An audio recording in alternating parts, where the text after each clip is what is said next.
And then we had a 6-man tag team match, playa. Again, help me, Brian. Are they trying to prove that they are not doing what they have been accused of doing by actually doing that thing on national television? It's a 6-man tag with Daniel Garcia and 2.0. We can't do a television program without them. Meanwhile, the Briscoes remain unsigned, and FTR got a chance to eke out a victory over a team with a combined number of professional matches of 14 on the secondary program, but we get to see Garcia and 2.0 constantly. They had a 6-man tag with Jericho, Santana, and Ortiz. Eddie Kingston has come out and told Santana and Ortiz that Jericho's holding them back.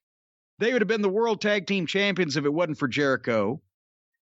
And they ought to reevaluate their relationship. So now in this match, they are obviously miffed at Jericho, and they refuse to tag him in through the whole thing.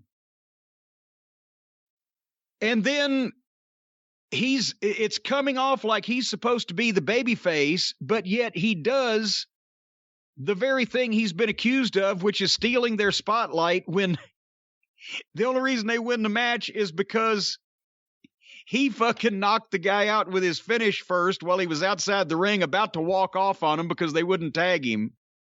And then fucking Ortiz or Santana hit him with his finish after Jericho knocked the guy out. So this match was rotten, and it did nothing for Santana and Ortiz. Santana and one of the 2.0 guys started, and did you see they threw 40 or 50 sloppy, no-steam punches at each other all over the ring, like they're having a supposed big fight, but nobody's connected with anything, and it didn't look like any good if it did. And then they all started rushing. They were sloppy. They were missing. It was 100 miles an hour. Nobody would just stop and grab a fucking hold and try to get on the same page and salvage the mess and right the ship.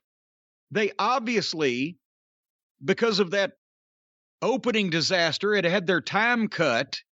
And instead of saying, okay, we're gonna revamp what we had down for this match for the time we've got, they just decided we're going to do everything that we had talked about beforehand in half the time.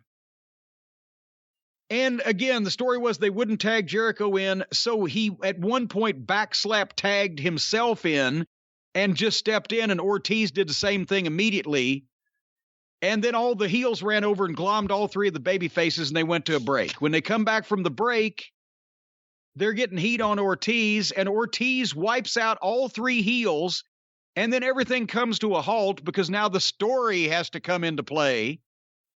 And by the way, you can also have your stories come into play and still lay the goddamn matches out so they don't stop and all the momentum ceases and everything looks like shit.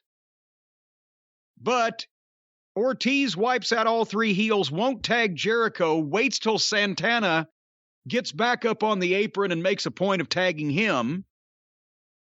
Santana makes a so-so comeback and ends up with a so-so team move with Santana and Ortiz on 2.0, where one of Santana and Ortiz like waist-locked his partner and then like he was going to give him an O'Connor roll, but he threw him back so the guy could grab the two guys and give him a double cutter, and they were standing in the wrong. What the fuck? Between this being a rotten rushed match with underneath talent as the heels and the distracting story with Jericho, Santana and Ortiz are the longest established tag team there, and we see them as a regular tag team less than anybody, and they never look good when we see them because they're always doing this other bullshit. So it just does nothing for them at all. And like I said, Jericho hit the Judas on the Stooge and knocked him into Santana's finish. So Jericho helped him win and then finished walking off on him because he was mad at them for not tagging him, because he's been burying them and preventing them from being a top team and making them his flunkies. But he actually has been. So they're not in the wrong. He is. But he was placed in the spot to help them win the match. Brian, help me understand this. Oh, I can't. I thought there was going to be more to that question there. There's not much to understand. It wasn't a question. It was a plaintive plea for help. Jericho isn't very good right now, and I know a lot of people don't want to say it, especially people who have been friends with him traditionally, but he doesn't belong in there right now, and he drags anyone down to his level, and it's hard for them to get past it. MJF got past that feud. Jericho never did. And Santana and Ortiz have shown potential, and look, when they first started, Ortiz wasn't in that good a shape, or at least it didn't appear so. He was acting silly. Look at them now. Santana looks like he's in fantastic shape. Ortiz got in what I would assume is as good a shape as he's going to get in, and he acts serious. And we don't see them actually just wrestle tag team matches. I could do without the Panda Bear paint, but otherwise than that, I would like to see them have tag team matches with FTR or with a goddamn any... nothing with the Puddin' Gang, and keep the Hardley Boys out of it, but some of the other teams that they have that they could do something with. But with Jericho in there, it looks like you're watching something. You ever see, like when Bruce Tharpe had those Houston wrestling reels converted, they did something, what's it called? Progressive widening, where to get an old video or old footage to fit a modern HD television. The old 4x3 aspect of television, which is almost square, is now widescreen, and you have to spread it out. I was watching Jericho on my TV. I thought I had hit some button and done that to my TV. He had gotten so wide on there. But look, this isn't very good, and I've liked Garcia in 2.0, and even I'm sick of them, and I've defended them against you a lot. But I'm sick of them too. I'd like to see them do something different with Santana and Ortiz, and too much of this Jericho shit's real. Jericho holds people back. It's just not everyone's smart enough to see it, including people who don't realize it's happening to them at times. And again, Garcia and 2.0, they're not the worst thing that ever happened. They're better than the Pudding Gang, right? But every show, multiple times, attacks. They've done more angles than fucking MJF has in 2 years he's been there. They've had more television matches in the last 3 months than FTR has probably had since they've been with the company.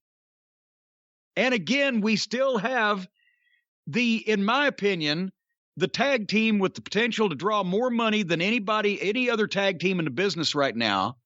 If they were used properly in the right environment, the Briscoe brothers are hanging out plucking their chickens because these idiots are too busy playing with their trampoline friends. And it's ridiculous. I need some type of help in trying to sort this out or understand this. If I could talk to somebody that could help me make sense of, well, I don't think there's anybody that you could talk to that could help make sense of the nonsensical, but there are people you can talk to that can help make sense of some things in your life, Brian, that may not make sense to you, but might need a fresh perspective. I'm not talking about some LSD-induced fever dream like Tony Khan's booking. I'm talking about normal, everyday personal problems that people have that they might need to just talk to somebody, bounce some things off of them, get a second opinion on, whatever the case, somebody to care about it. And that, folks, is what our friends at BetterHelp do. And I don't know if they can help you restore your sanity if you've watched too much AEW television, but they can help you take charge of your mental health and your personal life and the things that are preventing you from achieving your goals or interfering with your happiness. BetterHelp can assess your needs and match you with your own licensed professional therapist, not a member of the Puddin' Gang. You can start communicating in under 48 hours. It's professional therapy done securely online with a broad range of expertise available, and the service is available for clients worldwide where you can log into your account and send messages to your therapist so you can get timely responses and you can schedule the weekly video or phone sessions. No waiting rooms. BetterHelp is committed to facilitating great therapeutic matches, so they make it easy and free to change therapists. I wish that Tony Khan was as committed to facilitating great wrestling matches as BetterHelp is to facilitating therapeutic matches. Possibly we could blend these things, and it could be therapeutic for me to see how BetterHelp might book the AEW roster. Probably better than Tony. Anyway, BetterHelp. wants you to start living a happier life today. You can visit the website, read the testimonials that are posted daily, and if you visit BetterHelp.com, that's BetterHelp, HELP.com/JCE, and join the over 2 million people who have taken charge of their mental health with the help of an experienced professional. You can get 10% off your first month's services. BetterHelp.com/JCE. That's a special offer for our listeners, 10% off your first month's services. And, you know, I might go ahead and talk to somebody over there as well to see if I can get on like a crisis line thing where it's 7:55 Eastern on Wednesday nights, somebody can call me and kind of soothe my nerves before this show comes on. And maybe I'd be in a better mood to be affronted by these assaults on my senses. What do you think, Brian? I think it sounds like a potential plan, although it may not work out well because I know for a fact you have never watched AEW live on a Wednesday night, so I'm not sure. There's the rub. I don't know how 7:55 on Wednesday night would help you.